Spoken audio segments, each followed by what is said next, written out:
Is humanity the only civilization in the universe? Think about it. In this massive cosmos, our sun is just a regular, run-of-the-mill star. And according to the idea of cosmic evolution, this principle of banality thing, Earth is just another rock floating around in the Milky Way. Basically, everything in the universe follows the same math and physics rules. There's nothing particularly special about us humans. So if human civilization could pop up in the universe, then theoretically, other smart life could too. Looking out at this giant universe, humans haven't found any proof of alien life yet. One reason for this? The universe is just ridiculously huge. The part we can even see is 93 billion light years across, and the universe is 13.8 billion years old. If only humans exist in all that space, that'd be kind of weird, right? To try and figure out how many alien civilizations might be out there, way back in 1960, astronomer Frank Drake came up with the famous Drake equation. This equation tries to estimate the number of civilizations in the Milky Way that we might be able to communicate with. Where equals the number of civilizations in the Milky Way galaxy with which humans could potentially communicate, the average rate of star formation per year in the Milky Way, F equals the fraction of those stars that have planetary systems, N for instance equals the average number of planets per star that could potentially support life, the fraction of those planets where life actually develops. FF equals the fraction of planets with life where intelligent life evolves, equals the fraction of civilizations that develop technology detectable across interstellar space, and equals the length of time such civilizations release detectable signals into space. But the problem is, we don't really know the exact values for many of these factors. This uncertainty can really mess with the final number. So based on this equation, some calculations suggest there could be anywhere from just 1 to 1 million intelligent civilizations in our galaxy. However, this is just for the Milky Way. Astronomers using the Hubble telescope have estimated that there are at least 2 trillion galaxies in the observable universe. And the number of stars? More than grains of sand on Earth. The number of planets? An unimaginable astronomical figure. With that many potential places, it seems almost inevitable that alien civilizations exist somewhere. According to the principle of mediocrity, no matter what form alien civilizations take or how they live, they're still bound by the laws of physics. Developing science and technology requires energy, and energy on a planet is limited. So, when a civilization gets to a certain point, it'll probably need to expand outward to get more energy. Back in 1964, astronomer Nikolai Kardashev first came up with this idea of ranking alien civilizations by how much energy they control. He divided them into 3 levels. Basically, the more energy a civilization can harness, the higher its level. A Type 1 civilization can control all the resources on its home planet and its moons. A Type 2 civilization can use the energy of its entire star system, maybe even building a Dyson sphere, a giant structure around the star to capture all its energy. And a Type 3 civilization, they can control all the energy in their entire galaxy. If human civilization ever reached Type 3, we'd have access to an amount of energy we can't even fathom. However, with our current technology, we're only around a 0.7 on the Type 2 scale. To reach Type 1 would take at least a few thousand years, then tens of thousands of years to get to Type 2, and reaching Type 3, millions of years. There's no doubt that expanding outward is probably the only way for a civilization to keep developing, and human civilization has only been around for about 6,000 years.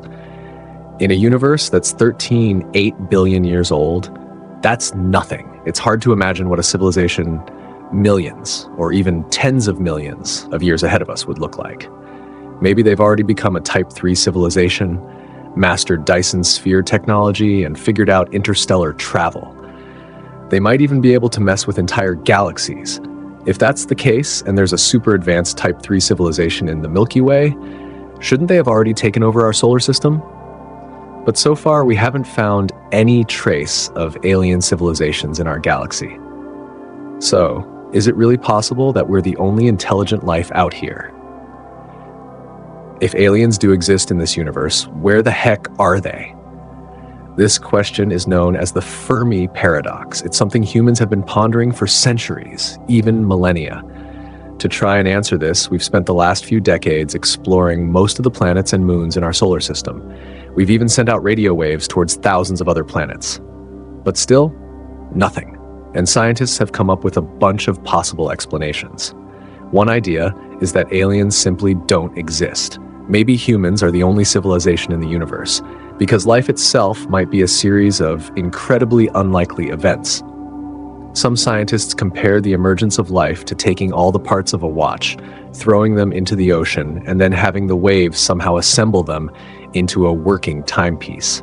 For example, even though Earth is 6 billion years old, life didn't show up for a long time, and even when it did, it stayed at the dinosaur stage for ages. If that asteroid hadn't hit 65 million years ago, maybe this would still be the age of dinosaurs. And out of the millions of species that have existed, only humans eventually developed advanced intelligence. Maybe Earth is just the one lucky planet in the entire universe with a civilization. Another idea is the zoo hypothesis. This says that aliens do exist and they probably discovered us a long time ago, but they're choosing not to mess with our development, kind of like how we watch animals at the zoo. Earth is just one of countless subjects they're studying. A third idea is the percolation hypothesis. This suggests that habitable planets might not be spread out evenly in our galaxy. Instead, they might be clustered together like islands. So, advanced civilizations wouldn't just colonize randomly, they'd focus on these clusters. Maybe our little corner of the universe is in a pretty desolate area, so no alien civilizations have bothered to visit. And the fourth one is called the Great Filter hypothesis. This says that the journey from the very first spark of life to an interstellar traveling civilization takes a long, long time. Along the way, any civilization will hit roadblocks that are really hard to overcome. The chances of actually making it through all these hurdles are pretty slim. These roadblocks are like giant filters. Many forms of life never even make it to the point of interstellar colonization. They get filtered out early on. Even if the Milky Way has tons of stars, the number of alien civilizations that make it through all the filters might still be very small.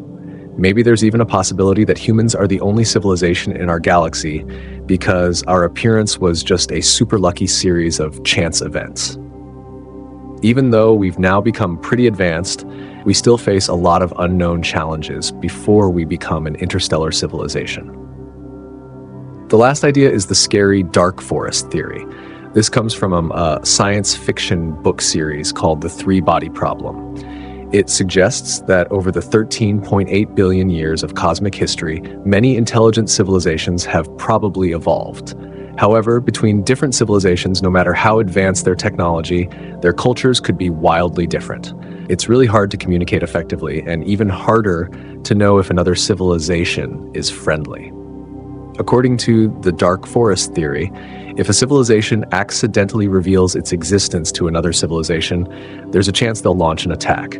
The universe is like a dark forest, and every civilization is a hunter with a gun. They have to stay hidden. If they run into another civilization with bad intentions, it's game over.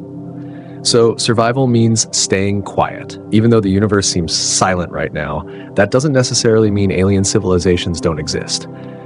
Stephen Hawking even warned humans before he died not to reveal our location too easily, or we might be in trouble. Actually, there are tons of other ideas about the Fermi Paradox, but they're all just theories. We can't really prove any of them yet. What's more, the universe is so incredibly vast, it's hard to believe that only humans exist. Maybe right now, in the deepest parts of the universe, there's a pair of eyes watching our every move.